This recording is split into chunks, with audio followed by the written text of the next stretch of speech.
Hello नमस्कार दोस्तों, मैं अलग प्रजापति एक बार फिर से अपने चैनल टारगेट यूपीएससी में आपका बहुत बहुत स्वागत करता हूं। तो जैसा कि दोस्तों हम जानते हैं कि इस चैनल पर डेली आपको करंट अफेयर्स की वीडियो अपलोड की जाती है। तो आज 29 जुलाई है, तो आज हम देखते हैं करंट अफेयर्स के कुछ महत्वपूर्ण क्वेश्चन जो कि आपके एग्जाम के लिए बहुत ही इंपॉर्टेंट होंगे। तो आइए शुरू करते हैं। तो आपके सामने पहला क्वेश्चन है, हाल ही में किस केंद्रीय मंत्री ने अखिल भारतीय आयुर्वेद संस्थान में बाल रक्षा मोबाइल ऐप लॉन्च किया है? तो वो है सर्बानंद सोनोवाल। अब एक्सप्लेनेशन इसका देख लेते हैं। केंद्रीय आयुष मंत्री सर्बानंद सोनोवाल ने अखिल भारतीय आयुर्वेद संस्थान में बाल रक्षा मोबाइल ऐप लॉन्च किया। ऐप का उद्देश्य आयुर्वेदिक हस्तक्षेप के माध्यम से बाल रोग निवारक स्वास्थ्य देखभाल के बारे में माता पिता की जागरूकता बढ़ाना है। सर्बानंद सोनोवाल ने अखिल भारतीय आयुर्वेद संस्थान में बच्चों के लिए टीकाकरण केंद्र का भी उद्घाटन किया। अखिल भारतीय आयुर्वेद संस्थान की स्थापना 2015 में हुई। अखिल भारतीय आयुर्वेद संस्थान के निदेशक डॉक्टर तनुजा निसारी हैं। अगला क्वेश्चन हम देख लेते हैं।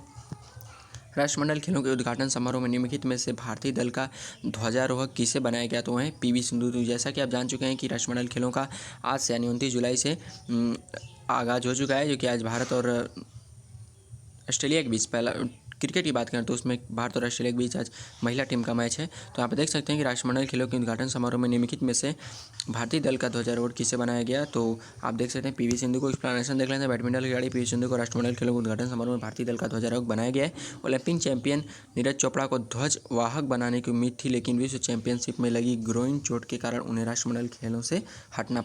आगे देखते हैं। पूर्व विश्व चैंपियन पीवी सिंधु बर्मिंघम में महिला एकल स्वर्ण पदक जीतने की प्रबल दावेदारों में से एक हैं। उन्होंने गोल्ड कोस्ट और ग्लासगो में पिछले 2 चरण में क्रमशः रजत पदक और कांस्य पदक जीते थे। पीवी सिंधु ने गोल्ड कोस्ट में साल 2018 राष्ट्रमंडल खेलों में भी ध्वजवाहक थी। इसमें पहली बार महिला क्रिकेट को भी शामिल किया गया। ठीक है, तो जैसे कि अभी आपको हमने बताया कि बर्मिंघम में ये मुकाबला होगा। तो अब आगे चलते हैं। हाल ही में किस देश ने 2024 के बाद अंतर्राष्ट्रीय अंतरिक्ष केंद्र को छोड़ने का फैसला किया? तो बहुत इंपॉर्टेंट क्वेश्चन है, वो रूस है। इसका एक्सप्लेनेशन देख लेते हैं। रूस ने 2024 के बाद अंतर्राष्ट्रीय अंतरिक्ष केंद्र छोड़ने का फैसला किया है। रूस की अंतरिक्ष एजेंसी रासकास्मोस के नवनियुक्त अध्यक्ष यूरी बोरिसोव ने इस निर्णय की घोषणा की। यूक्रेन में रूस की सैन्य कार्रवाई और उसके खिलाफ लगाए गए कई दौर के अभूतपूर्व प्रतिबंधों से रूस और पश्चिमी देश के बीच बढ़ते तनाव के बीच यह घोषणा की गई है। रूस और अमेरिका पृथ्वी की कक्षा में 1998 में स्थापित अंतरिक्ष केंद्र के लिए मिलकर काम करते रहे हैं। रूस 2024 से पहले खुद का अंतरिक्ष केंद्र बनाना शुरू कर देगा। अंतर्राष्ट्रीय अंतरिक्ष केंद्र एक बहुत सहयोगी परियोजना है जिसमें 5 विभागीय अंतरिक्ष एजेंसियां शामिल हैं, जैसे नासा जैसे संयुक्त राज्य अमेरिका, रासकास्मोस रूस, जाक्सा जापान, ईसा यूरोप और CSA यानी कनाडा। अगला क्वेश्चन हम देखते हैं। हाल ही में भारतीय मूल के किस प्रोफेसर ने वैश्विक ऊर्जा पुरस्कार जीता? तो कौशिक राजशेखर। एक्सप्लेनेशन देख लेते हैं इनका।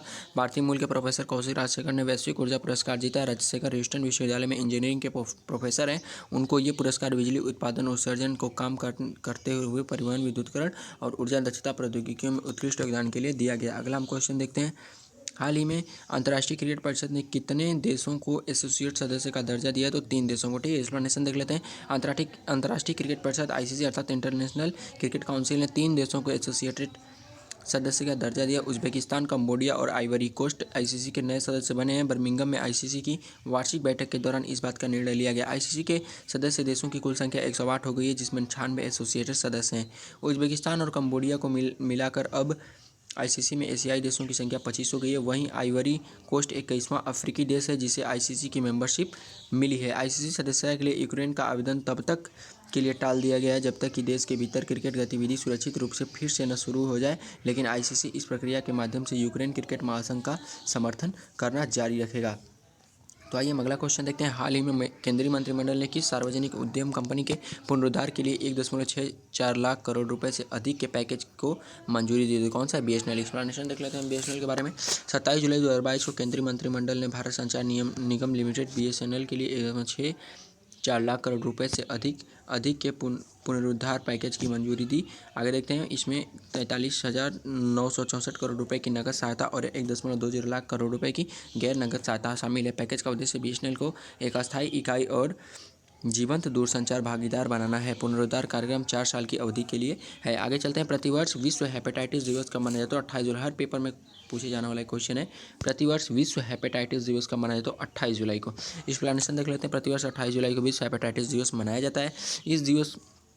इस दिन को मनाने के पीछे का मकसद लोगों को इस बीमारी के प्रति जागरूक करना है। साल 2022 में वर्ल्ड हेपेटाइटिस डे की थीम आई कांट वेट है। क्या आई कांट वेट है? इस थीम के पीछे का मकसद यही है कि अब बैठ कर इंतजार नहीं करना है, बल्कि साल 2030 तक इस बीमारी को जड़ से उखाड़ फेंकना है। वर्ल्ड हेपेटाइटिस डे 28 जुलाई को नोबेल पुरस्कार विजेता वैज्ञानिक डॉक्टर बारूक ब्लमबर्ग के जन्मदिन पर उन्हें सम्मानित करने हेतु मनाया जाता है। उन्होंने हेपेटाइटिस बी वायरस HBV की खोज की थी। डॉक्टर बारूक ने ही हेप बी वायरस के इलाज के लिए एक डायग्नोस्टिक टेस्ट और वैक्सीन को डेवलप किया था। पहली बार वर्ल्ड हेपेटाइटिस डे साल 2008 में मनाया गया। अगला क्वेश्चन देखते हैं दोस्तों। हाल ही में Aditya Birla health insurance company limited ने किस बैंक के साथ एक इंश्योरेंस साझेदारी की है? तो वह सिटी यूनियन बैंक। एक्सप्लेनेशन देख लेते हैं।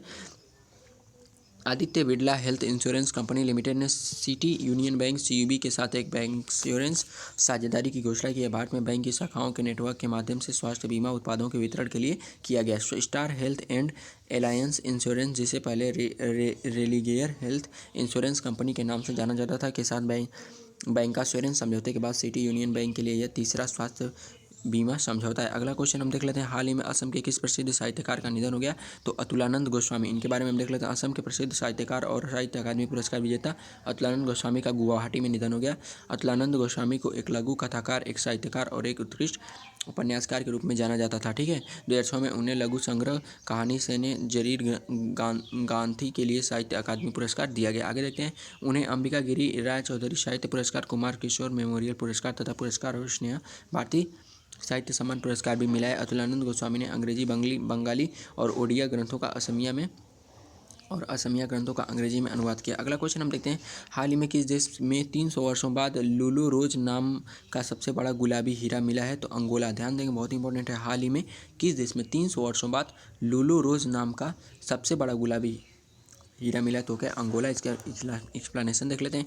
मध्य अफ्रीका के एक देश अंगोला में एक दुर्लभ शुद्ध गुलाबी हीरा मिला है, जो कि 300 वर्ष बाद पाया गया है। सबसे बड़ा हीरा माना जा रहा है। यह 170 कैरेट का गुलाबी हीरा है और इसे द लुलु रोज नाम दिया गया है। इसका वजन 34 ग्राम है। इस अंगोला के हीरे समृद्ध उत्तर पूर्व के लुलु खदान में खोजा गया। लुलु रोज एक टाइप 2A हीरा है, जिसका अर्थ है इसमें बहुत कम या कोई अशुद्धता नहीं है। अगला क्वेश्चन हम देखते हैं।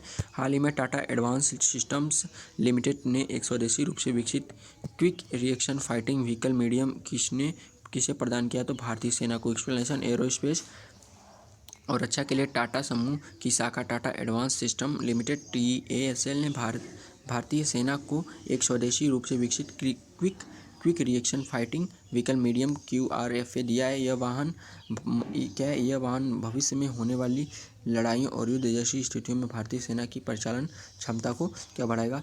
तो दोस्तों, ये थी आज की कुछ महत्वपूर्ण करंट अफेयर्स के क्वेश्चन। उम्मीद करता हूँ मैं कि आपको वीडियो पसंद आएगी। यदि आपको वीडियो पसंद आए तो वीडियो को लाइक और सब्सक्राइब करना ना भूलें।